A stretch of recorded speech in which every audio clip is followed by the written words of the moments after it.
in a therapeutic relationship. First, I would like to begin by introducing the individuals you'll be hearing from today, and then I will provide you with an overview of our topic. First, we have Morgan, and she is our summarizer.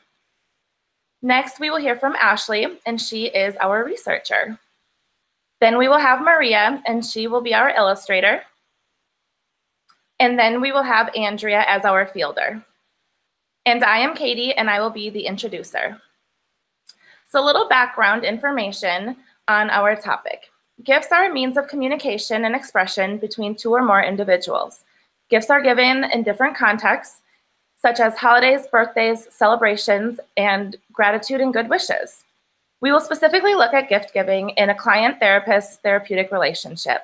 There are some professions that approve the acceptance of gifts based on context, timing, appropriateness of the gift, and price of the gift. The field of applied behavior analysis has a very black and white set of ethical codes surrounding this topic, and we will discuss the code and why it is important, and then we will discuss the opposition. The BACB ethical code states the following points. Our ethical code 1.06, multiple relationships and conflicts of interest, Part A states, due to the potentially harmful effects of multiple relationships, behavior analysts avoid multiple relationships. Behavior analysts must always be sensitive to the potentially harmful effects of multiple relationships. If behavior analysts find that due to unforeseen factors, a multiple relationship has arisen, they seek to resolve it. Behavior analysts recognize and inform clients and supervisees about the potential harmful effects of multiple relationships. Behavior analysts do not accept any gifts from or give any gifts to clients because this constitutes a multiple relationship. We will also discuss Ethical Code 7.02, ethical violations by others and risk of harm. This states if a client's legal rights are being violated or if there is the potential for harm, behavior analysts must take the necessary action to protect the client, including, but not limited to, contacting relevant authorities, following organizational policies, and consulting with appropriate professionals and documenting their efforts to address the matter. Now that we have information regarding the ethical codes associated with gift-giving behavior, we will dive a little bit deeper into the topic by hearing the agreeing side of the code and the opposition. We will start with those that agree with the ethical codes put forth by the BACB. Hi all, I'm Morgan, and we're going to discuss some specific background points that you all need to know about gift giving in ABA therapy. So first, we're going to talk about the new ethics code. It was first introduced in 2014 and did not become effective until January 1st of 2016. So in the last revision of what we know as the compliance code was last done July 6th of 2017. So it was previously called the Guideline to Responsible Conduct for Behavior Analysts and Professional Disciplinary and Ethical Standards. And we now call it the Professional and Ethical Compliance Code for Behavior Analysts. Revisions included information on multiple relationships and conflicts of interest, specifically element 1.06D, which was previously mentioned by Katie. And what else was new that was in the code was the actions were consistent with the BCBA's history of periodically reviewing and revising its standards. So that is why they did the revisions. It wasn't a specific instance for gift giving that made them change it. Now I'll discuss some points against gift giving. The BCBA ethics codes against gift giving include 1.06 A through D, which basically discuss multiple relationships and conflicts of interest overall, and specifically includes an element that states the code against gift giving, which was previously mentioned by Katie as well. Also 7.2B, and that discusses ethical violations by others and how it may cause potential harm to the client. Another point worth mentioning is the BACB May 2015 newsletter, and this can be found in the archives of the BCBA website. And it states that before officially changing the compliance code, the BACB highlighted the major changes that would be made, one of which was gifts. So this was not something new that it just popped up. They wanted to prepare the therapists who may have potentially been accepting gifts that they would no longer be able to do this. The newsletter states that gifts pose a special problem for behavior analysts who provide services in a client's home because they're familiar with the setting and the case with which critical boundaries can be compromised. It also states it is important to help minimize the risk of gifts being offered. And one explicit way to do this is to provide a strict policy about gift receipts to clients and to review it annually between the client and the BCBA. Now that I've discussed some background points against it, we'll go into Ashley's research portion against gift giving. Now that Morgan has given you a brief summary, I want to now talk about our first point that opposes gift giving in applied behavioral analysis. Gift giving can potentially bring about dual relationships and clients taking advantage through manipulation. An article written by Gehrig in 2004 explored ethical issues that could arise when gifts are given in a client-professional relationship. Categorizing gift giving is also reviewed, and suggestions for dealing with ethical issues in regards to gift giving is examined. Gehrig stated that gift giving has the potential for exploitation and distortion of the professional relationship. The chart provided shows the 4 different categories of gifts and its relevance to low ethical concern, high ethical concern, low therapeutic significance, and high therapeutic significance. As you can see, the examples in the chart are based off of the considerations of the level of gift giving in regards to therapeutic significance and ethical concern, which you can see here. These are certain aspects that have low therapeutic significance and low ethical concern. These gifts would not be considered harmful according to Gehrig. There is also considerations with gifts that could have low therapeutic risk and high therapeutic risk, which is here. These gifts would not harm your client's professional relationship, but would be an ethical concern to avoid. The next would be high therapeutic risk and low ethical concern. An example of this would be if a client offered a gift of flowers as to say thank you and the professional denied the flowers. Ethically, there is no issue, but damage to the professional-client relationship is done because now the client feels embarrassed or does not trust the professional. The most concerning level of gift giving would be high therapeutic risk and high ethical concern. These would be considered your exploitive or multiple relationship outcomes, like accepting money for an outside service like construction work or babysitting.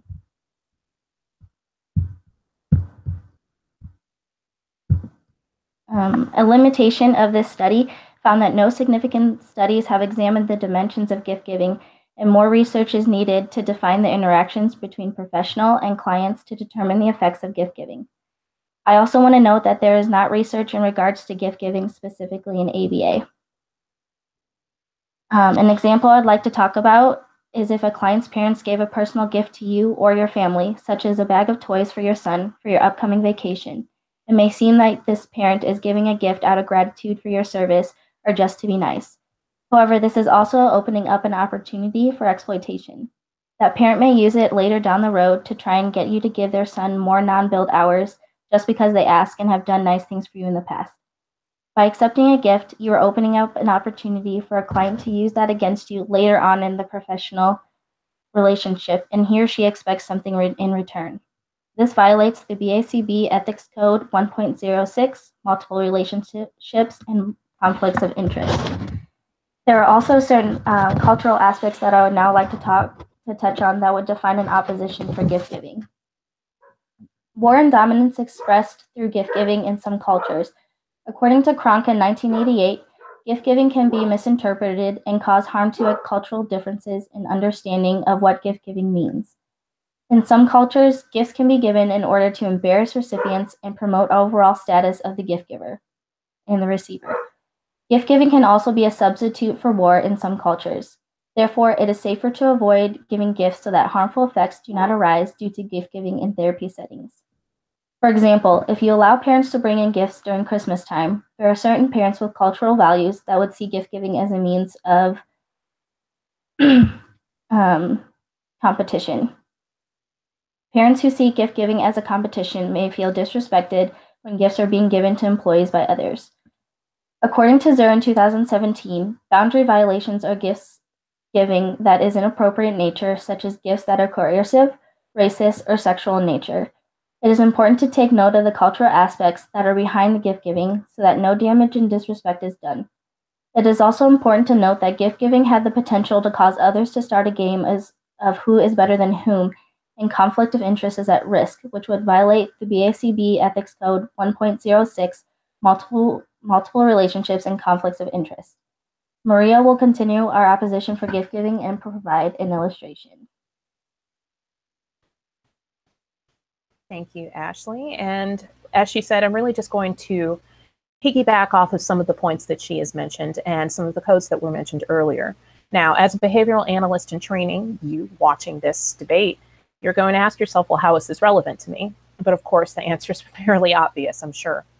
In your profession, you may work with children who want to express their appreciation through the giving of a gift. And it seems simple enough.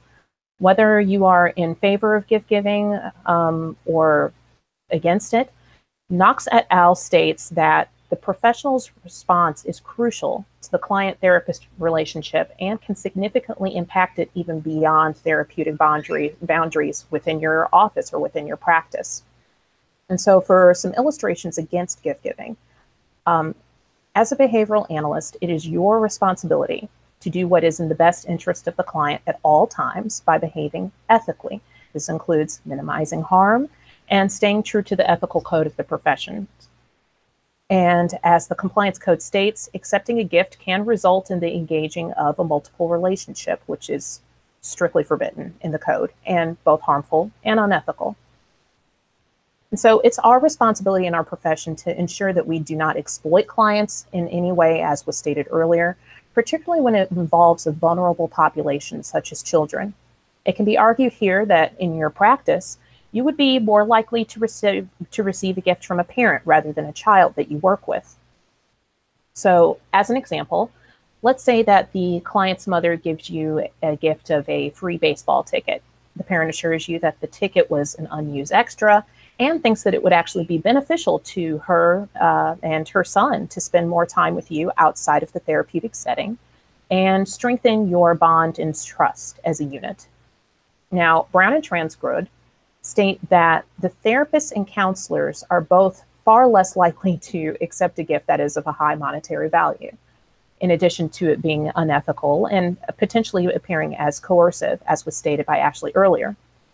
Now, we would like to believe in a perfect world that a parent would never have any ulterior motives or ill intentions, ill will, but it's not altogether impossible or even unheard of. As a behavioral analyst, you must ensure that you, as yourself, as a professional, are not exploited, and you have to protect yourself, just as you have to protect your client. You should address the parent respectfully in this instance, while politely explaining why the gift cannot be accepted as it relates to ethical codes and the welfare of the therapeutic relationship with the woman's son. And of course, if there's any confusion, any further explanation that's required by the parent can be relayed to your supervisor, who will, I'm sure, help support you on the back of the code, thus keeping the relationships both with the client and parent intact. And it also prevents the alienation of the client and or the caregiver. Now, Brown and Transgrud further state that the acceptance of gifts from clients can be a very slippery slope that leads into a very inappropriate multiple relationship. Now, what I'm going to do here is pull up a video from a movie that I happen to love called What About Bob? And the idea here is very much sensationalized, but what is interesting The relationship here is very much sensationalized, inappropriate, theatrical, but again, not altogether impossible.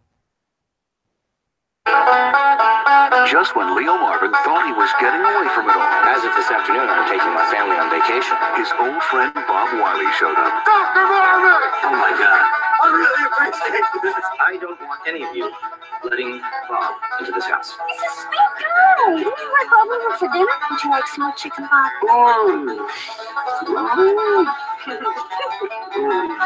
Will you stop that, please? You're angry. No, I don't get it. You're upset. Take a vacation. I'm on vacation. Touchstone Pictures presents Bill Murray. Hello, I'm Bob. Would you knock me out, please? And Richard Dreyfuss. This man is crazy. Get out. Why trying to kick Bob out of the house? He's not gone. That's the whole point. He's never gone. Is this some radical new therapy? You see? What about Bob? Rated PG. Okay, so as I transition out of that,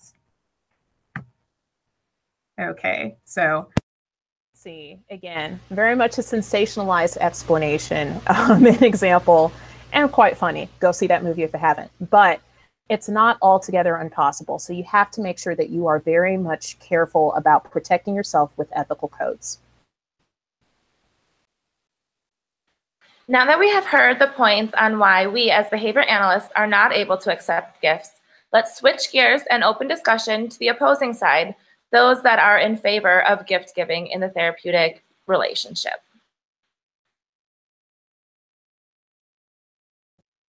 Hi guys. So it was hard to find background research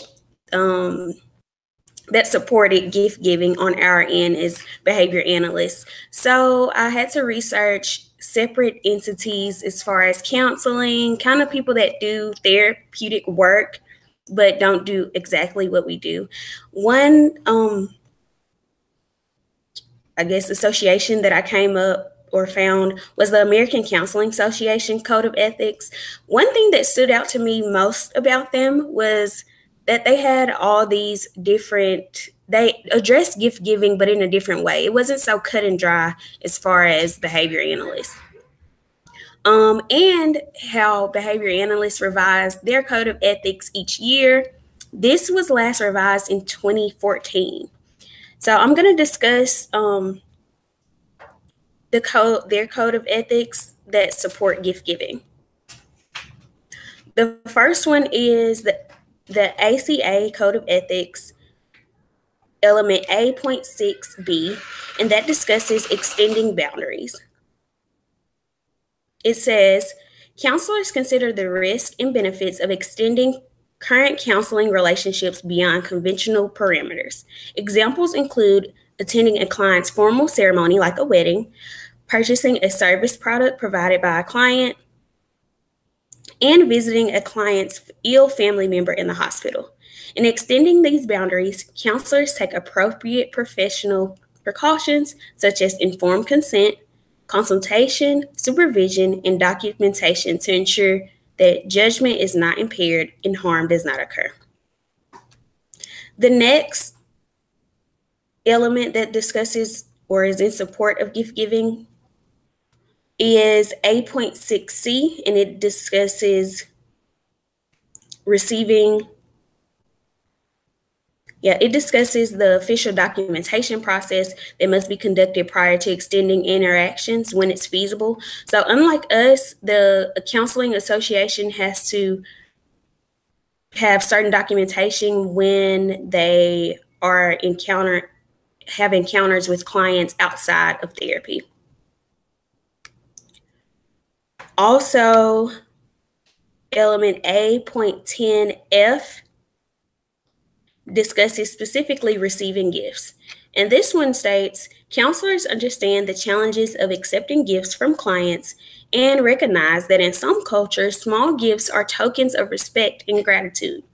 When determining whether to accept a gift from a client, counselors take into account the therapeutic relationship, the monetary value of the gift, the client's motivation for giving the gift, and the counselor's motivation for wanting to accept or decline the gift. With this, as stated previously, documentation has to be done. Now that I've discussed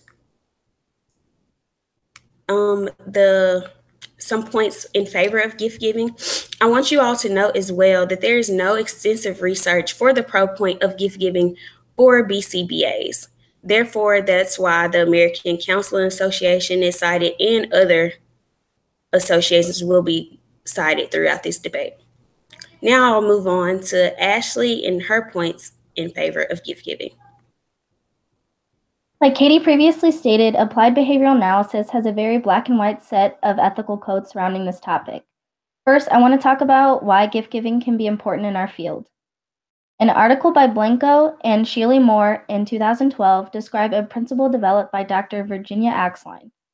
Axline's 8 basic principles applied to gift giving emphasizes the humanistic approaches to therapy, and that if a child chooses to give a gift to the therapist, it might inhibit the child's expression of self if the therapist were to deny this gift. In addition to Axline, Marcel Mauss is a founding father of anthropology, and he described gift giving as an act that can create and strengthen social bonds. One way of building and maintaining relationships is through gift giving. This was reviewed by Oots, Poles, Tokens, and Williams in 2013. In applied behavioral analysis, from day one, it is described to an RBT that pairing is the key to good therapy. Good pairing may mean giving gifts like suckers, gummy bears, or other small tangibles. Like Mauss described, gift giving can strengthen your client-professional relationship, and without doing so, you may not be utilizing all appropriate ways to pair. Zur in 2017 concluded that no gift policies may be ethical, but from the point of view of a clinic, there's a concern that a client may feel rejected and insulted, which damages and creates a divide between the professional and the client. This would violate Ethics Code 7.02, ethical violations by others and risk of harm. In the field of applied behavioral analysis, a major role includes teaching others the importance of communication and social skills. Our lessons include do no harm, treat others with care and compassion, and according dignity, which are 3 major relevant core principles that BCBAs need to withhold in their professional standards. For example, if you helped a client overcome a really difficult task, such as entering crowded spaces and introducing himself to peers, that client may want to thank you by giving you a small gift that consisted of a thank you card or some chocolates. You have previously taught your client that giving gifts is a good socially acceptable way of saying thank you. However, because of the BACB ethics code, you cannot accept the gifts. Going back to our 3 principles just described, if you have to deny a gift because of the ethics code, the BACB Ethics Code 7.02, ethical violations by others and risk of harm, is in violation due to the fact that denying a gift could do harm to the client and that they may feel rejected, damaging your client's relationship. Some cultural aspects of a certain client might be reason to be in favor of gift giving. For example, gratitude is shown in some cultures through gift giving. According to Sade and Gill in 2003, in many non-Western cultures, gift giving is the primary means of expressing gratitude. For these people, a simple thank you may not be sufficient for them, so giving a gift may be their primary means. Therefore, by not accepting these gifts given, you may be inadvertently disrespecting the culture of this client. Cultural aspects need to be considered. To go along with all that, according to Zur in 2017, gift giving is a major cultural experience for some, and turning down a gift can be disrespectful, which in turn can discourage the professional relationship with clients.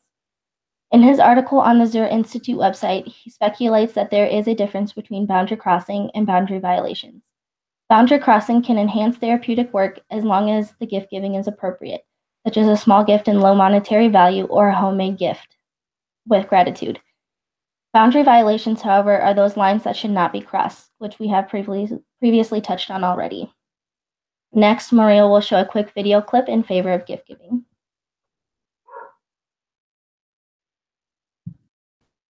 And actually, before we get into that, just going to mention a few points that kind of really just put what Ashley was talking about into context. So as far as gift giving is concerned, I'm sure you figured it out by now, it's generally frowned upon for ethical reasons.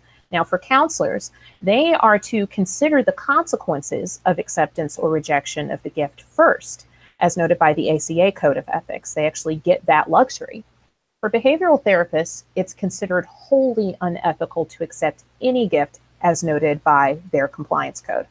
But what if there's a way that this can be used as a positive experience, which is something that you might ask yourself when you're actually in practice? So, going off the scenario that we had before, it was a client's parent that gave the gift of a baseball ticket. Let's sort of flip this on its head, and let's say that you are working with a boy diagnosed with autism spectrum disorder who is primarily nonverbal. He gives you a gift of a baseball card that he is usually very much attached to. Now, the question is, do you risk disappointing this child by not accepting his gift and him being unable to understand or articulate why you would decline it? So Knox et al. States that gift giving is an opportunity to, quote, assist clients in making the gift's nonverbal communication verbal. So instead of risking the relationship, it can be deepened and used as a therapeutic opportunity to strengthen your bond and help make a way for verbal communication to bloom. And Knox goes on to state that to accept a gift is to affirm the client, aiding in his or her own self-acceptance. Now, declining a gift could achieve the exact opposite and thus could harm the client. But if you're harming the client in that way, doesn't the BACB ethical compliance code forbid us against harming the client? So you can see it's not so black and white, because we're told that harm should be avoided. But what happens to you as a practitioner if you are facing harm in either instance? What do you do? So staying on this pro point, it's important to look beyond the physical gift itself and understand what it is symbolic of. Now, the video that Ashley was mentioning that I'm about to play is a brief video about a doctor's perspective on the acceptance of client gifts and how it connects to philanthropy. It's not just about the gift itself, but about the feelings behind the gift.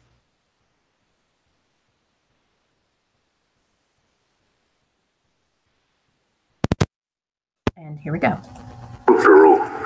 And I remember when I was training in Peru, philanthropy at that time was completely unknown for me. Even now, it's an activity that is not well developed in many countries. But I remember so many times that people would come to me or to us, to the fellows or the residents, with live animals or fresh baked bread. This is for you. You treated well my mother yesterday. Please take this home. I remember in the medical residency, we had once a little pig because somebody brought a pig for the doctor. You know, we had hens and we had bread and we had all these goods that people would give just being thankful. So that tells me that people are generous by nature. It is best not to accept a gift or not to accept a plate of food, because by doing so, you are saying, you know what, you're not in my class. You get your pig out of my way. You're not my equal. Because when they are giving you something, they are not just giving you the material object, they are giving you their feelings too. You are living in South America or here. That is what you have to accept. Okay, very interesting video there. And you can see, again, the statement that he makes is very, very interesting. He doesn't say you should. He says that you have to accept, and hits on the feelings of the person that is trying to give you this gift. So not so much thinking inward about yourself and your own ethical code, but rather thinking outward about the client. So it's a very interesting point and position to take. But as I get ready to transition to Andrea with some frequently asked questions that you might be asking yourself as you're watching this debate, regardless of which side that you fall on, you can see that neither of the examples that I've provided is absolutely foolproof. And it can be very difficult to reach a decision about whether or not to accept a gift when you are actually in the moment. So there are a lot of gray areas out there that leave room for a lot of critical thinking questions, as Andrea will now explain, to be asked by you as a behavioral analyst in training. Thank you, Maria. As we begin to wrap up our debate, I'll answer some questions that are common to this issue of gift giving. One of the things is, what type of gifts would be acceptable? Baked goods, cookies, breads, muffins, things like that, whether bought or homemade. Homemade gifts, such as a small bracelet, maybe made from yarn, and a bead from a client or from a client family. A coloring page from a coloring book. That would be appropriate to accept from a client.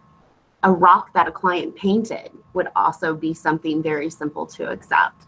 A leaf that a client found on the way in, a large, gigantic maple leaf that they want to share with you. And anything that costs a very small amount of money. As had been previously stated, an idea for that would be under $5. Cards, homemade cards, cards that the client or a child made or that the family made together that expresses their feelings. Gifts that could be shared with the entire staff. That would be something that would be easy to accommodate everyone. Your homemade gifts, a cake, popcorn, different things like that. Those are things that I know some clinics have accepted over holiday seasons. Another question would be, what type of gifts would not be acceptable? Again, cash in any amount would not be acceptable. Whether it's something as simple as $1 for you to get a soda out of the soda machine, $1.50 for you to get a pop, money for you to get a coffee at Starbucks, or even a larger gift of $25 to buy more supplies or things like that, or cash for you for just yourself. Accepting a gift of maybe apartment rental, or they have something that they can offer you at a discount or for free, or just offer you in general. Again, that would not be a very good idea to be renting from a client's family or from a client. Trips, again, you wouldn't want to take trips with the family, much less accept gifts of an individual trip for yourself. We have an extra plane ticket that we get here. Feel free to use that. That would not be acceptable. Or please join us as we travel on the cruise to the Bahamas, and we would enjoy spending time and getting to know you more and building our trust. Those, again, would not be acceptable. Any type of monetary gift card from any place would not be acceptable, including your teachers, stores, toy stores, any kind of educational stores that would include purchasing items for you to use would not be a good idea, including restaurants as well, eating out, home improvement stores, anything along those lines would not be a good idea to accept. Another question, when should gifts be accepted? In our opinion, we discussed holidays because that is a traditional time of gift giving. Also, at the end of treatment or at the termination of therapy would also be another opportunity for the client to thank you. Those would be ideal times to accept that gift because the treatment would be over, the client's time with you would be over. Another question that you may be thinking about, should a BCBA or therapist be able to accept gifts as an individual, as just me, myself, Andrea? We should be able to accept those gifts as long as, again, they fall into the category we feel that are acceptable. Baked good, home goods, little trinkets, things like that. Another idea, who should decide what is an acceptable gift? That should be the employer, the clinic where you work, the medical staff, things like that. Wherever you are employed should be the ones to decide that. That's who should be deciding whether it's acceptable for a gift or not from a client. And as we previously stated about ethical codes that are supporting not accepting gifts, there's a few codes that also could be interpreted a little bit differently and may suggest accepting a gift would be okay. One would be 2.0, behavior analysts' responsibility to clients. That states behavior analysts have a responsibility to operate in the best interest of clients. That would mean, if you interpret it in a different manner, that accepting a gift may be in the best interest of the client, especially in different scenarios that we had expressed throughout our project. What therapists may be able to do is accept these gifts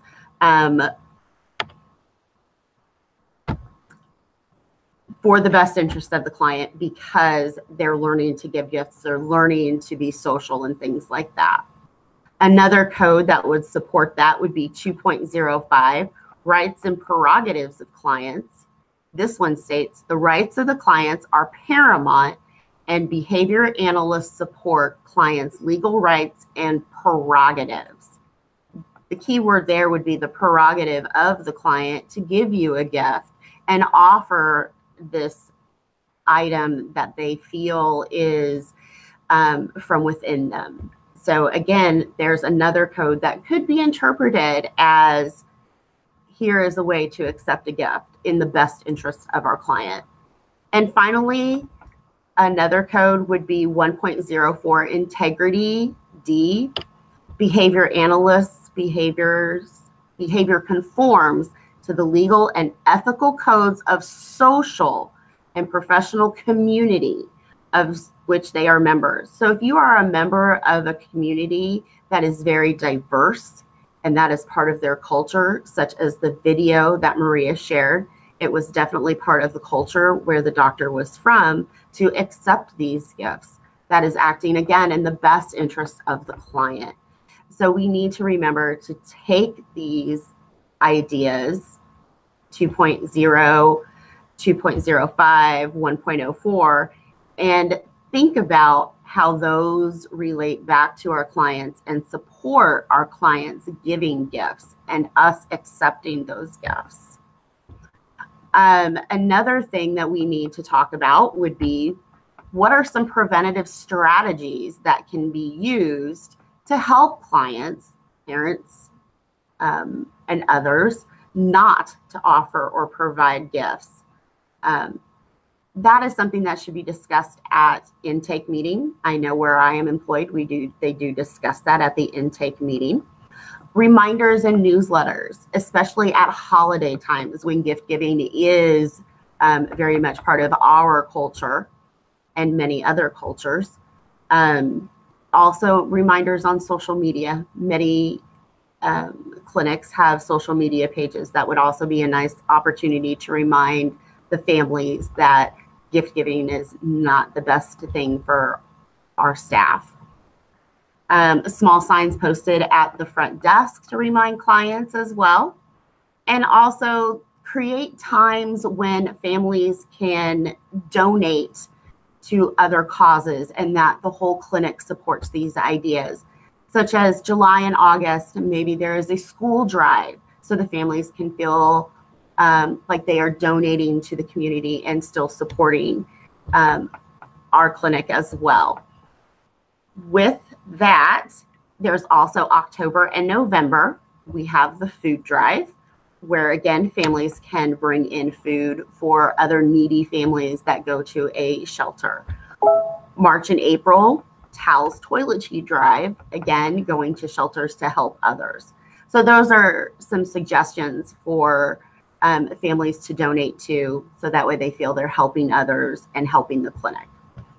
Another question that has been proposed to us was, what might be some aversive consequences that can occur if you accept the small gift, a glass of water, a $5 gift card? What happens if the parent gives you that gift that you accepted, and 5 months later, the parent decides they're unhappy with services you're providing and start to seek retribution? Well, before we even get to the retribution, the parents could want favors from you, could want you to not bill some of the hours, could want you to do a little extra for their child or for another client. You may be written up by your supervisors because it's against your policy at your employment. You may also lose your job with the company. And depending upon how severe the situation is, you may end up not being able to find another job or career in the field of ABA. Families could file a complaint with the BABC against you and possibly the clinic. And of course, the publicity of the unhappy family against you and the clinic where you're employed. And the largest thing that could happen and has happened would be a lawsuit, which would definitely bring in possible media as well as the BABC. So there are some definite cons to accepting those gifts. Now we're going to move on to the concluding statement from Katie. Thank you, Andrea. So in conclusion, although the code 1.06 clearly states we as behavior analysts are unable to accept gifts to avoid multiple relationships, there are some gray areas surrounding this code. We have responsibilities to our clients and to act in the best interest of our clients. We must take into consideration different cultural considerations and support as best we can the prerogatives of those we serve. One limitation mentioned is the lack of research specific to the field of ABA, both supporting gift giving and that research in opposition of gift giving. It is important to avoid multiple relationships, but we are in a life-changing position for the families we work with, and declining gifts can jeopardize the therapeutic relationship we have worked so hard to build. We must conduct ourselves in a professional and ethical manner, and it is important to have policies and procedures in place to handle situations that may arise. We would like to thank you today, and we will all now close out. I am Katie. Thank you for listening. I'm Morgan. I'm Ashley. I'm Andrea. And I'm Maria. And as we close out, thank you so much for watching. We do really appreciate your time and your interest in this subject. We hope that you have gotten something out of it, that you've enjoyed it, and that you've learned something that you can apply moving on forward in this class, in your career, and throughout your academic program. And there are references, so feel free to go and look at them yourself if you want any further information. And also, we very, very much look forward to your comments on the discussion board this coming week. Thank you so much for watching.